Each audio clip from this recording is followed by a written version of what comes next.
Yo, what's going on? We got One Hit Wonderland, Piano in the Dark by Brenda Russell. Now, yes, I've gotten braces. It's very sad. It's a tragedy. I'm not going to lie to you, man. I got to have these on for 2 years. You know, yeah, I'm 18-year-old man with braces. Yeah, I get it, dude. Like, it sucks, but I got to suck it up, man. It's all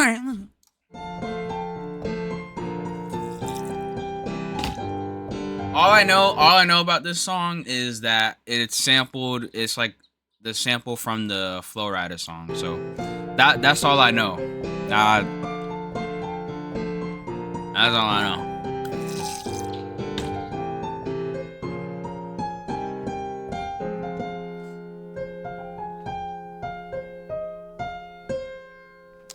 Welcome back to that was a little extra. We take a look at bands and artists known for only one song.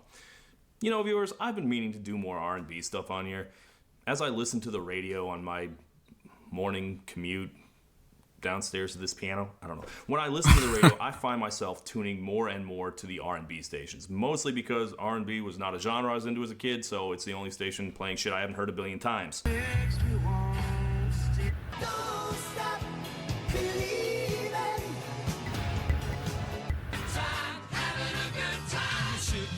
Yeah, it's pretty true. Good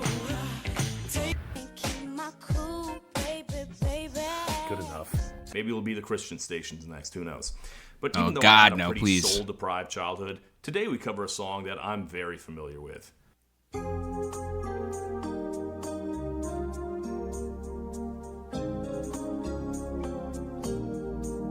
I don't know how well remembered it is now. Actually, I don't know if I've actually heard it on the radio stations. I've never heard it on the radio station. I do know that back in the late 80s, it was a pretty big deal. Yeah, the 80s. I remember it like it was yesterday, man. Yeah, sure. A top 10 hit in the year 1988, several Grammy nominations, including one of the really Oh, yeah, I think I remember that, yeah.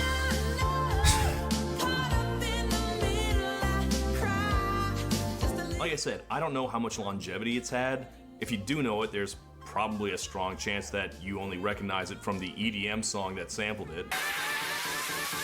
Or not that one.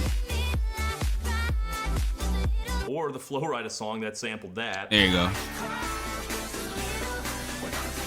Banger, absolute banger. Say what you want about Flow Rider, he had pretty good taste in beats. But it was a big deal That's true. Even before Flow Rider started spitting his unintelligible flow over it. And if you don't know it, let me explain. It's about a woman who just can't leave her man because she finds him just so completely irresistible when he plays piano in the dark. Oh.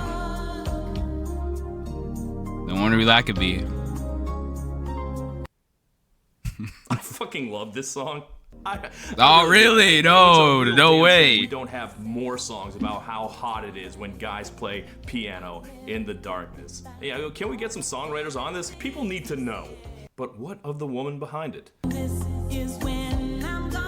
I'm sorry, but like guitar. I'm sorry. I'm gonna be that dude. Guitars are always gonna be sexier than pianos, 100%. Sorry.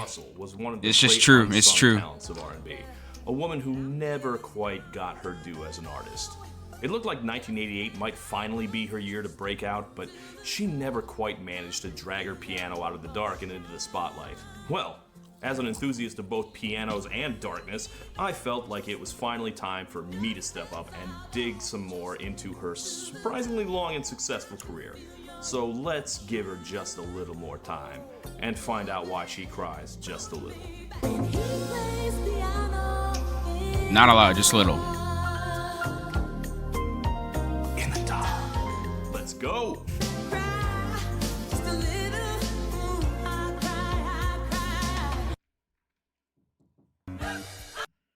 Sorry, I thought I heard a knock on the door. I'm going crazy, bro. Flatbush, Brooklyn in 1949, and she moved to Hamilton, Ontario in the 60s, which I say qualifies her for the Canadian Music Hall of Fame. Get on that, Canada. From a young age, she was very musical. As a child, she opened for some major acts, and In the As a early child, 70s, she was met at a young American age. musician Brian Russell, whose last name she would keep for the rest of her life. Now, they were briefly in the jazz band Dr. Music, great name, but Canada would not really discover black music until the mid-2000s, so they left for better opportunities in LA, and they were really getting somewhere. They were writing songs for Chaka Khan, they were singing backup for Elton John and Oh, damn. some other big stars. Love this song. And there they are! Awesome, I can't believe I found that. Unfortunately, they had no success with their own material.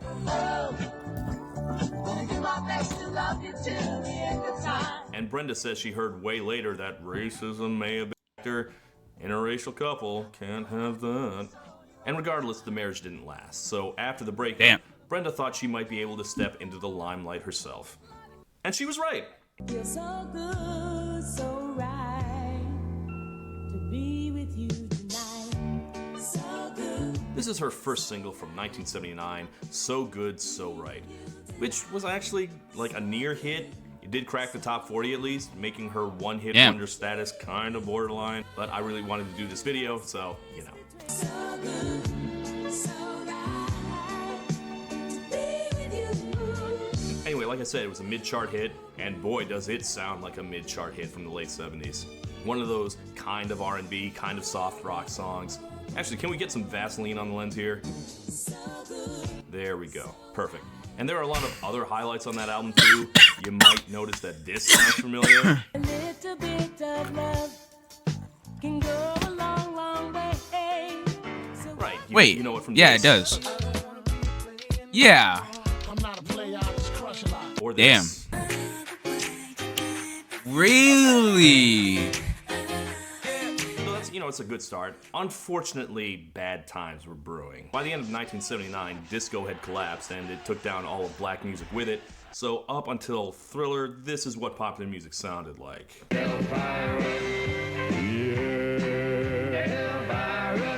Right, so Brenda Russell's next two albums did nothing for her career, unfortunately.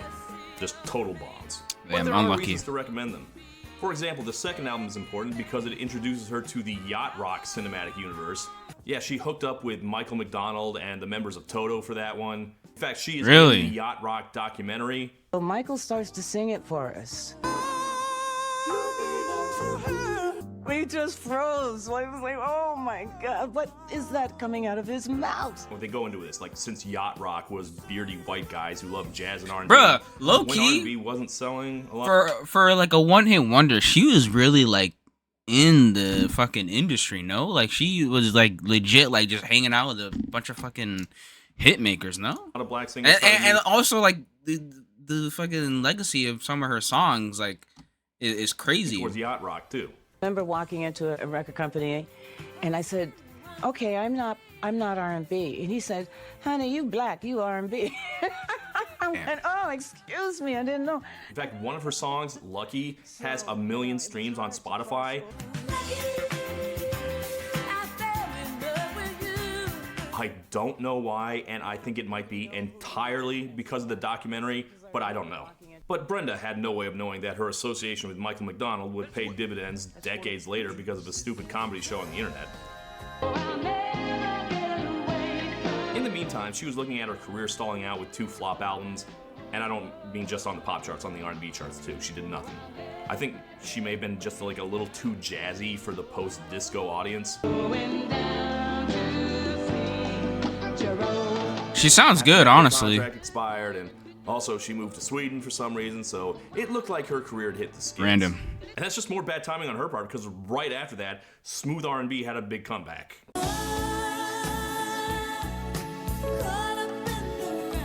Yeah, the quiet storm started rolling back in.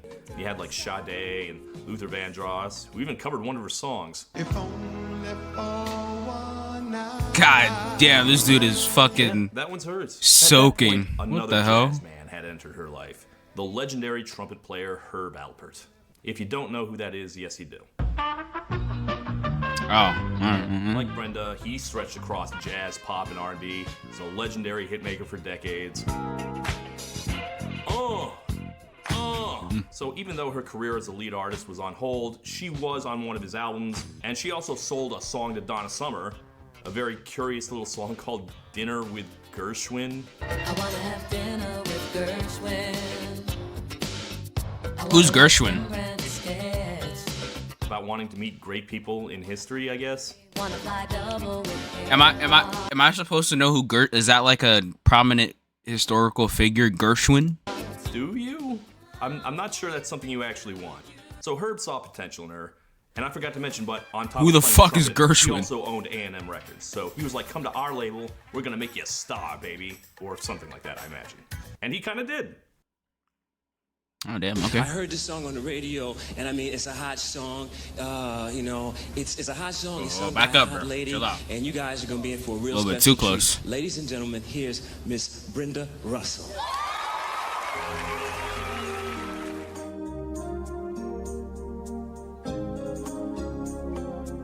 Brenda Russell appears to be a pretty talented piano player in her own right, but she does not play piano on Piano in the Dark. That track was recorded by a couple friends of hers, and they turned to her to write some lyrics for it. Now, she says she always writes titles first, so she picked out Piano in the Dark from her list of ideas.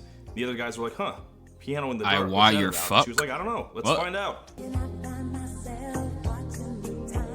Once the full album was recorded, there was originally going to be a different lead single, but Alpert called an audible at the last second and switched it to Piano in the Dark. W Clutch, man. Alpert is one of the most successful record executives in history, because that was absolutely the right call. Within a few short months, Piano in the Dark would become her first top 10 hit. Electric Blue? Wait, But even Benson though it was Boone? the right call, I wouldn't be surprised. Benson if Boone was anybody around back then? That's caught by crazy. Surprised by how right that call was. Like, this woman has been at it for more than a decade with not that much to show for it, and the video they made is not very good. In fact, they actually had to make a second, better video. I assume after they realized they actually had something special here. Color, we love it.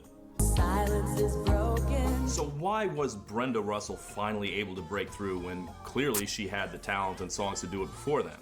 Might just be timing? Between 1987 and 1991, maybe the most popular music in America was Gloop. Some people call it soft rock, adult contemporary, I call it Gloop. Now Gloop also included a Gloop? lot of R&B, like people think of like Janet or Bobby Brown and Ladies, but you know, a lot of R&B was Gloop. That said, the R&B inflected Gloop has generally aged way better than the soft rock Gloop. It's definitely more respectable both then and now. And Piano in the Dark is just the absolute top tier of this genre. Pulling me back, just a little more back to love you. This song is just the best. Like unequivocally, just compositionally, if nothing else. Like a lot of Brenda's stuff, you can call it soft rock more than anything, but it does have that jazz influence. I especially love the switch from minor to major right when we hit the pre-chorus. Can't wait any longer, and I'm feeling stronger, but oh, just as I walk. I mean, that just sells the whole story of the song. I'm not gonna lie, That I switch didn't from really minor understand. to major key is the whole emotional shift. You see, the song is about a bad relationship. Feel like it's dead. Or a dead one at least. It's over, the sparks are gone. She knows it, they both know it, but every time she's about to leave, just when she walks to the door, something happens. Just as I walk to the door, I can feel your emotion. This dude sits down at the piano, He plays a melody, born to tear me all apart. and he starts playing, and all of a sudden, No. she just can't leave. It's pulling me back, just a little more back to love you. Power of music. Like a goddamn snake charmer. I mean, that's a pretty neat trick. So inspirational. Finding the secret chord that prevented all of my breakups. He plays piano in the dark. I assume this was like a seduction song, because the song is sexy as hell. But according to Brenda, it's not exactly that playing piano in the dark is super hot, although it is, and I know that's for a fact, because I saw the fucking shit you horny freaks were writing about me on Tumblr back in the day. Don't think I What? fucking didn't. And I certainly have never gotten that response in real life, so let's hear it for the power of this set. But that's not quite what the song's about. He holds me close like a thief of the heart. Brenda says it's about a guy who can't communicate and it's just killing the relationship, but it's only when she's about to leave can he actually say how much she means to him. But not with his words, no. No, only when he plays that beautiful melody.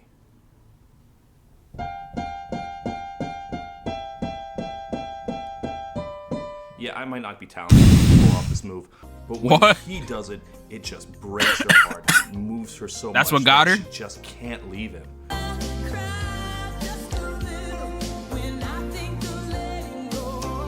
So that's the story, right? It's basically about gaslighting someone through song. I mean, we've all been in that kind of relationship, right? Where it should end, you both know it should end, but either you or the other person starts begging. Then and only then does all that stuff that you weren't saying or doing to preserve the relationship finally come out. All the promises, all the romantic stuff, I want you, I need you, I'll do anything. On one level, it sucks, but it also works. And Brenda is here to show why. Like, she hears that song, and suddenly the thought of leaving just becomes unbearable, she can't do it. And if this is the song the dude is playing, who could resist staying just a little longer to hear it? Like, I couldn't even really tell that this was a song about angst or mixed emotions. Like, I don't know if I ever actually clocked that this song is about being, you know, caught in the middle and crying just a little and giving up on the rhythm. I mean, he was so focused on the fucking sexy piano part. I thought it was just all catharsis. Everything's better now because the song is just that good. This is a hard task to give yourself when you're writing a song about a song. The song you're performing has to be as good as the song you're describing in the lyrics. And she pulls it off. So he pulls it off.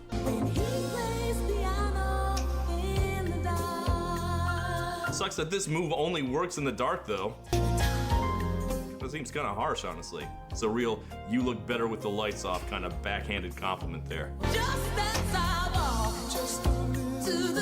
By the way, you might notice you can actually hear the guy that's pulling her back begging for just a little more time. That man is actually Joe Bean Esposito. I don't know if it ruins it for you that the guy she can't resist is named Bean, but Joe is a really interesting guy. Like Brenda, he's another major talent who hovered in the background of the record industry without ever quite getting his big break. Did a lot of like soundtrack and backup singer work. Also, you might recognize him from this little number. Oh. God, what a positive contribution to the world this man has made. I'm glad to have the opportunity to give him his due. And I also want to shout out the actual guy playing piano in the dark. That heartbreakingly delicate solo is from jazz keyboardist Russell Ferrante from the band Yellow Jackets, which had a really good first season but fell off in season 2. Now, I don't know if that's him in the video. I mean, that's almost certainly not him in the first video. It's like a member of Whitesnake if he was being shot like Bigfoot. And also, for what it's worth, I found a later version she did live where her backup singers were James Ingram and Michael McDonald. What? Imagine getting the Yamo Be There duo to sing backup for you. That's incredible. That's how you know you've made it. And for the record, this wasn't just a hit song, it was an acclaimed song. At the start of 1989, Brenda Russell went to the Grammys because she got a couple nominations, including Song of the Year. Damn. Who'd she lose to? That's incredible, right? You already know she lost. Unfortunately, she did not win because, you know, that was Tracy Chapman's. Oh, okay. She was up against. It was like GG, bro. No one's beating that. GG. And the song of the year is "Come Back, Bobby. Don't Worry, Be Happy." Bobby McFerrin. I was lying. We don't live in a world that makes sense. I can't believe that happened. When the industry respects "Don't Worry, Be Happy" more than you, I feel like that's not a good sign for the rest of your career. Okay, like I said, Piano in the Dark was a last-minute change as the lead single. Before Herb made that call, the planned single was called Gravity. Here it is. Gravity! All right, funky. And Joe Esposito makes a return appearance on this, by the way, along with his vocal group, The Jam Squad. Who knew Brenda Russell's music had some jam in it? And And superficially, I guess you could tell why this was meant to be a single. It sounds like 1988. You could play this next to New Edition and Paula Abdul, sure. Whether that's a good thing or not depends on your opinion of 1988. But regardless, this was a complete dud on the charts. Did Damn, not really? touch the Hot 100, didn't even do What? well on the R&B charts. Like, I've never heard of any of these songs. Like, Gregory Hines had an R&B career? The tap dancer? Yeah, well, all What of the these fuck? songs outdid Gravity. I mean, I guess it is kind of a left. Gravity I don't know, it might have been too is funny for the white working audience. against Funny enough for me. the black audiences, I don't know. I will say it didn't really do much for me either. You got mass appeal is a weird thing to say in a love song. Oh baby, you hit all 4 quadrants. Like that's not what you want for a love song. I don't want mass appeal, I want you appeal. Also, it just doesn't really capture who Brenda is as an artist. I don't think this served her very well. Which is why no one really thinks of it as a highlight, I don't think. Certainly not compared to her next single, which, whoo boy, this is the one people remember. You can reach me by railway. You can reach me by trailway. You can reach me on an airplane. You can reach me with your mind. Aw, yeah, you know this one. Or at least you do if you've been in a piano You are? bar at any point in the last 30 years. I don't care how you get here, just get here if you I've not heard this. This is, of course, Get Here. I'm hoping most of you recognize it. If you don't, go familiarize yourself with it. Like, who doesn't love Get Here? You can jump on a speedy coat. I haven't heard this. Border in a blaze of hope. I don't care how you get here, just get here if you can. Oh man, how have I never done that one at karaoke? I'm gonna add that to my repertoire. You can reach me by caravan. Cross the desert. Bro, this sounds like, doesn't that sound like a fucking, the one song, bro? Am I tripping? How have I never done that one at karaoke? I'm gonna add that to my repertoire. You can reach me by caravan. Cross the desert like an Arab man. What a great song. Dun, dun, dun, dun, rock and roll. It sounds that song, no? With your full chest. Dun, dun, dun, dun, dun, dun, this whole- dun, dun, dun. Bro, it doesn't that sound like that? No, am I tripping? Alright, I might be tripping. Lyrics are? Like, you can windsurf into my heart. I'm tripping. You can sled to me. You can swing on vines like George of the Jungle. You can ride your snowboard to me. Do a kickflip into my heart. But if I had my way, surely you would be closer. I hear you saying, wait, this wasn't a hit? How could this not have been a hit? They do Get Here on The Voice like every season. Or if you're old enough, you're like, hold on, no, I heard this song all the time back in the day. This was absolutely a giant monster hit. No, you are wrong. This was not a hit. This was a hit. I don't care how you get here, just get here. The version you know is probably this cover version by Oleta Adams back in Oh, 1991. she just a fucking couple cucked years her, later. bro. Oh my I should do a god. one-hit wonderland on her, honestly. And her version is not very different at all, but it is still kind of the better version because, you know, it's got a real piano, not gloop. Plus, it just suits Oleta's voice better. Like, I think I read Brenda Russell say that she wasn't ever really comfortable being a lead artist. So maybe that's what happened with the song, because clearly the song had the juice, but it just didn't work for her. And she had a couple other singles off that album that didn't really go anywhere either. So by 1989, it was starting to look like opening for Billy Ocean was going to be her career peak. Damn. Where would she go from here?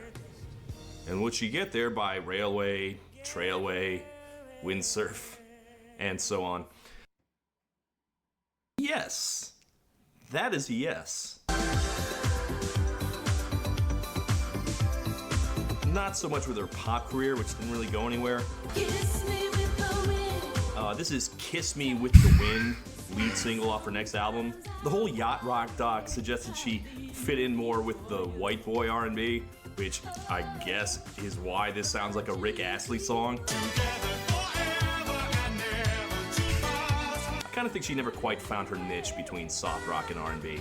She might have done better if she'd leaned more towards gloop, which had a bit more shelf life in R&B even after the death of soft rock. But you know, she was never really one to chase chart success anyway. After 2 more flops with the adult contemporary genre, she more or less gave up on seeing a hit single ever again.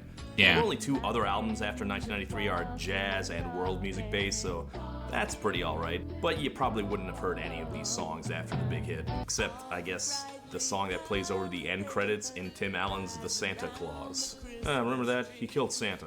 Happy holidays, everyone.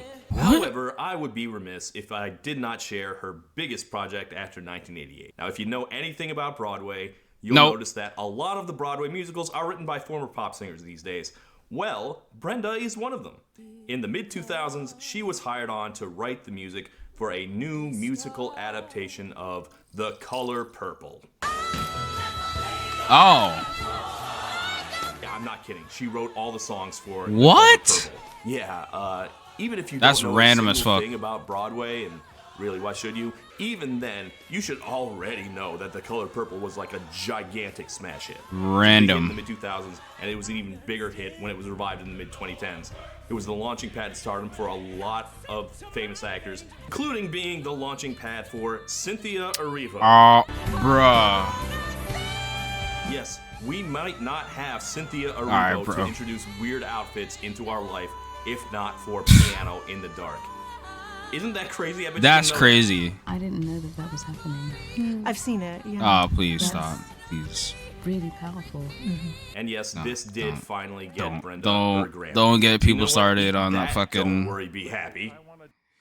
Those fucking interviews, bro. These are better. Like, oh, were you not paying attention? Did you not see the Grammy? She did great. This is my favorite kind of episode to do. I love the song, and the story is actually really cool to find out about. I've had to do a couple really boring and depressing ones this year, so I'm really happy with this one. This one is cool all the way around. And Piano in the Dark is so good that I am completely unsurprised to find out she has a long list of other accomplishments. But let's be real, there was no chance I was going to say anything negative about this woman anyway. Like, she wrote my theme song. Now, if only I were talented enough to actually play it.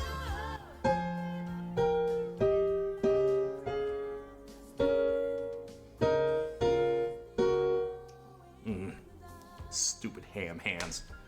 Why didn't anyone ever teach me Terrible. to play soft and delicate like that?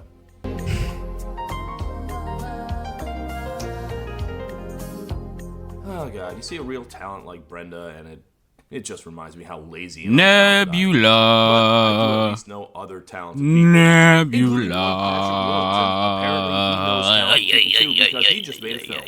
An honest-to-God film starring Griffin Newman and John Hodgman and Zach Cherry about trying not to have a humiliating allergic reaction to the food at his boss's dinner party. It's called The Dinner Plan, and if you want to see that, you can check out the trailer below before it premieres on November 26th, exclusively on Nebula, the creator-built platform that No! smart, weird, one-of-a-kind shows you won't find anywhere else. You'll also find exclusives from Maggie Mae Fish and FD Signifier and other people more talented than I am. What? But you'd also be helping me out, which, you know, I'd appreciate, especially if you use my link, because if you do that, check this out.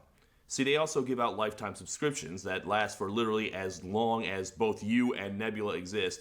Usually it's $500, but if you use my code, you get it for only $300. So that's literally a 40% discount. That's Or a if you deal, do man. a That's a yearly deal, subscription, bro. You get 40% off of that too using my Oh. code. So that'd only be $36 That's a a year, deal. or $3 a month. That's a And hey, fucking it's the deal. holidays. Maybe you know someone who'd enjoy Nebula too, for all the reasons I just said. So you can get them a gift card. Give everyone you know Nebula gift cards. Why not? There's no ads, no algorithm, just high quality stuff made by great non-slop artists and video makers. So if you want to watch The Dinner Plan and a ton of other amazing Nebula originals, use my link to get 40% off. Again, that's just $36 a year or $3 a month. Click the link. I'm scan buying QR 20 of code, those, and bro. No start cap. Watching now. I already Thank you, bought and 20. Good night.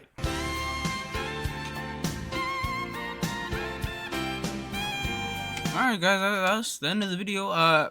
Yeah, man, honestly, it's very interesting. Like, her, like, I didn't expect her to be, like, so influential. Like, genuinely, like, the influence she had is actually, like, crazy, you know?